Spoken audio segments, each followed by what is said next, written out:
Hi friends, welcome to TechTouch channel. Today I am going to show you in this video how to fix black screen problem in Instagram. So before start the video, please subscribe my channel for more latest video.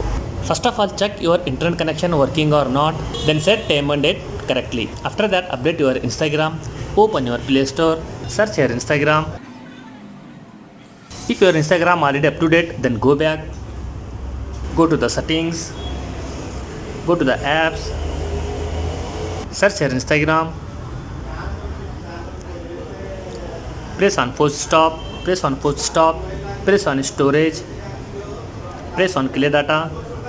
Before clearing the data, read this sentence: this app data will be permanently deleted. This includes files, settings, databases and other app data.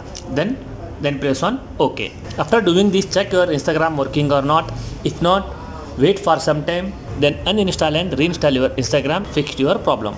So in this way you fix black screen problem in Instagram. Thanks for watching friends. Hope you like this video. If you like this video, please like, share and don't forget to subscribe my channel.